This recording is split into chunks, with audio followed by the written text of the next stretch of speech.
berikan komen ya. Assalamualaikum, halo semuanya.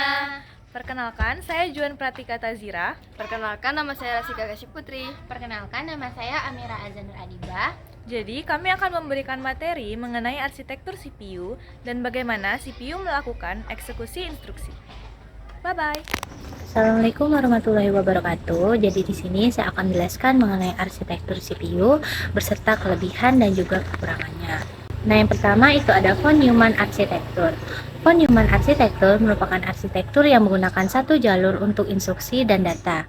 CPU mengambil instruksi dan data dari memori yang sama. Kelebihannya yakni sederhana dan mudah diimplementasikan.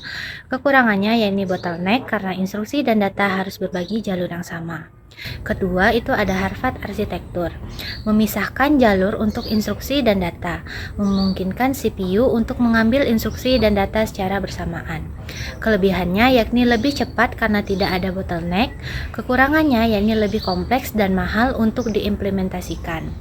Yang ketiga itu ada CISC atau Complex Instruction Set Computing, menggunakan set instruksi yang kompleks dan memungkinkan satu instruksi untuk melakukan beberapa operasi.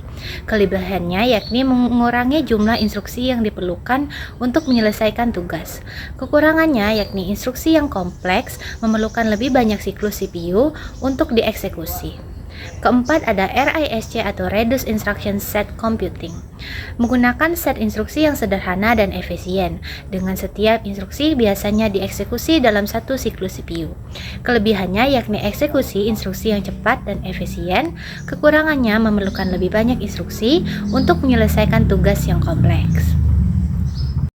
Saya akan melanjutkan penjelasan Amira tadi. Yang kelima ada SISD, Single Instruction Single Data, menggunakan satu prosesor untuk mengeksekusi satu instruksi pada satu data pada satu waktu.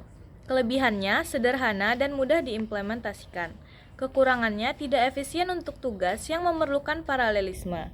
Selanjutnya yang keenam ada SIMD, Single Instruction Multiple Data, menggunakan satu instruksi untuk mengeksekusi operasi yang sama pada beberapa data secara bersamaan. Kelebihannya efisien untuk tugas yang memerlukan operasi yang sama pada banyak data seperti grafis dan pemrosesan sinyal.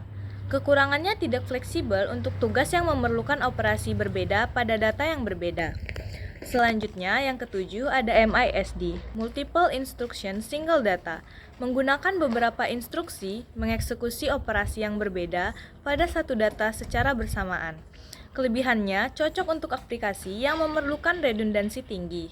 Kekurangannya itu jarang digunakan karena tidak efisien untuk sebagian besar aplikasi. Selanjutnya yang terakhir itu ada MIMD, Multiple Instruction Multiple Data, menggunakan beberapa instruksi untuk mengeksekusi operasi yang berbeda pada beberapa data secara bersamaan. Kelebihannya sangat fleksibel dan efisien untuk tugas yang memerlukan paralelisme yang tinggi. Kekurangannya itu kompleks dan mahal untuk diimplementasikan. Saya akan menjelaskan bagaimana CPU melakukan eksekusi instruksi. Pertama, CPU, Central Processing Unit, melakukan eksekusi instruksi melalui beberapa langkah dasar yaitu 1. Prosesor CPU mengambil instruksi dari memori utama atau RAM atau dari sumber eksternal seperti disk. 2. Instruksi kemudian dieksekusi melalui unit pengendali prosesor yang bertanggung jawab untuk mengkonfigurasi dan mengarahkan jalan instruksi tersebut. 3. Instruksi tersebut dieksekusi melalui beberapa bagian penting dalam CPU seperti ALU, Arithmetic Logic Unit, dan register.